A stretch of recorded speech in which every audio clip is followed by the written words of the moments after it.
Hello and welcome to Inside Tennessee Football's practice facility. I'm Ryan Sylvia. This is Noah Taylor, and we are with VolReport.com on the Rivals Network. And as Tennessee prepares for its bye week, its second of the season, Josh Heupel and a few players met with the media, so we're going to give our thoughts. But first things first, an injury update from Josh Heupel on Squirrel White said that they anticipate him to be good to go for the next time they take the field against Kentucky the weekend after this one.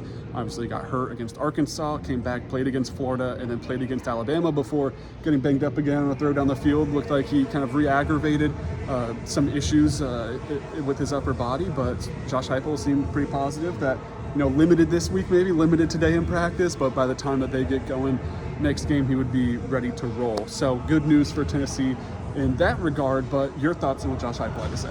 Yeah, I think we can all agree, going back to that game last Saturday against Alabama, that Tennessee's offense, obviously you saw some of the same struggles in that first half that you had seen against Arkansas and in the second half against Oklahoma, against Florida as well.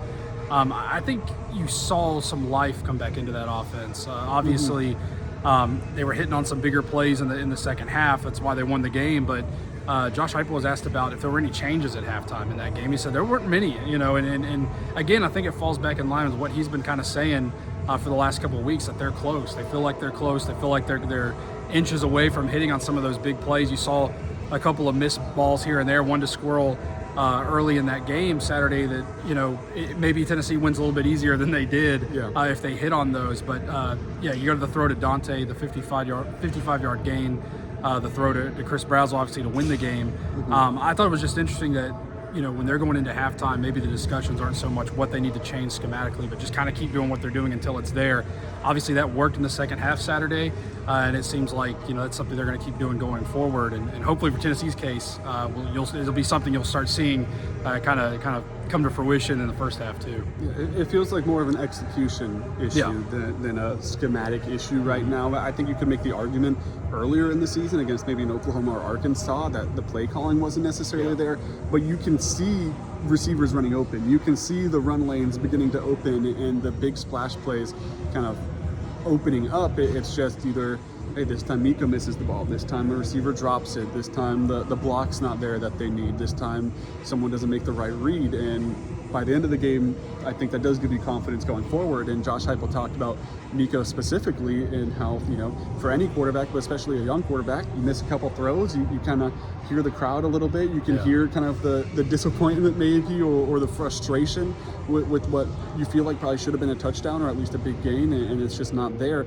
But the fact that Nico was able to kind of bounce back, have mental toughness and kind of fortitude coming out of halftime, where for the third straight week Tennessee can't put up a point on the board in the first half, and he's able to go out in that second half and have a really effective game. I think that Josh Heupel was pretty impressed by what a guy who's just in his first real season of college football, a redshirt freshman, was able to do for Tennessee, and ultimately was one of the differences in the game. Players, though, what were your thoughts on what they said? Yeah, the bye week, you get a lot of the same questions. We talked to the four guys today, and they're all kind of hit with the same, what's kind of the goal this week? What are you focusing on? And obviously, when you're talking to a defensive guy, you're maybe getting a different answer. But Bru McCoy, going back to that offense and talking about execution, he seemed to talk about it, really an emphasis being on speed, staying fast. And you mentioned that the games against Arkansas, the second half against Oklahoma, where it was more of a play calling, more methodical, slow approach for Tennessee. I think, again, we saw it speed up a little bit in the second half against Alabama, and it worked for them. So it's interesting to me that, they're going into this bye week like, hey, we don't play anybody this week. This is what Bru talked about. We don't play anybody this week, but we can't take off. We got to keep going fast. And I think that's something Tennessee continues to have an emphasis for. They know that this offense, I think it's a good thing for Tennessee too, that, they feel like we found something, we captured something in that Alabama game that we don't want to lose.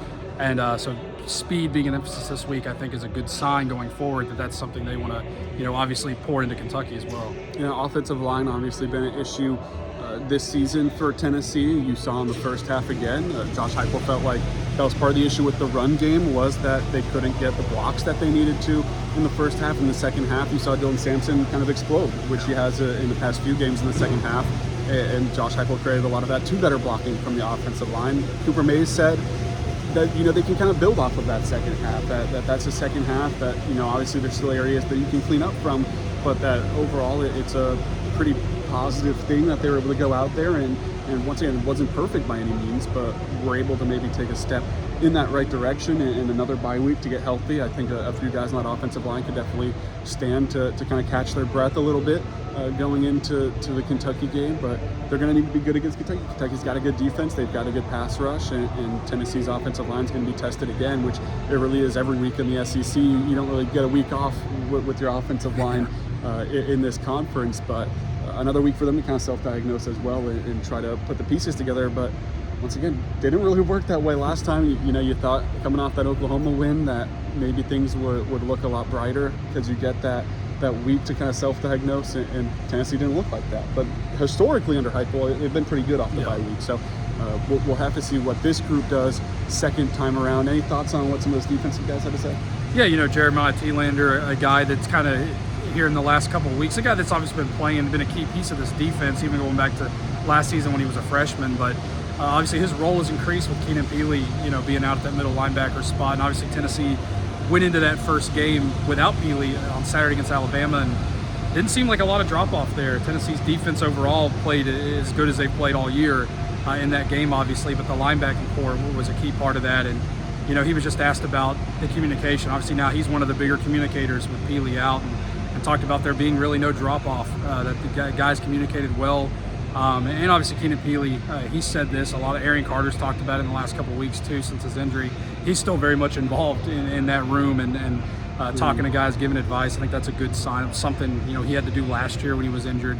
But I think having him in that, just hearing what the players and Thielander today talked about it, has been incredibly valuable for those guys. But again, it doesn't seem like there's been a lot of panic there with Peely out. We know there's a lot of depth, and it's paying off.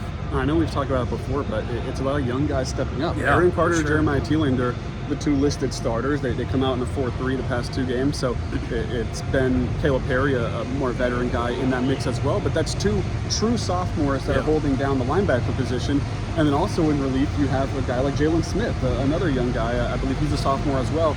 That's another young guy that's coming in and stepping up. And then your two starting cornerbacks in Jermod McCoy and Ricky Gibson are sophomores as well. You've got some younger guys in the offensive line vying for play time.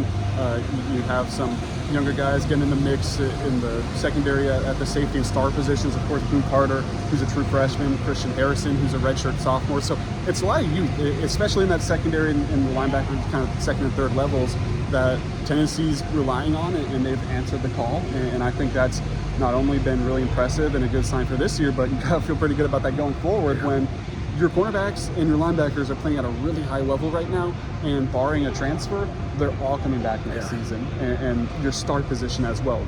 You get Boone Carter with a year under his belt. Like, there's a lot of positives to take away from what this defense is doing, not only for this year, but going forward as well. And that's obviously going to get lost in the shuffle because things are focused on right now as they should be. But just kind of an early look at next year, you got a lot of returners back there, which should be pretty good for Tennessee. That'll do all from us here, though, today. Once again, head over to volreport.com for all the coverage you need for this bye week heading into that Kentucky game. Also, Lady Vols local media day today, so we'll have videos here on the YouTube of conversations with Kim Caldwell, assistant coaches, and players for the Lady Vols as they head into Kim Caldwell's first season. Men's basketball with an exhibition this weekend. We'll have coverage of that, so really everything you need Tennessee Athletics, we got you covered at volreport.com. Links to everything you need is in the description. Thank you for watching.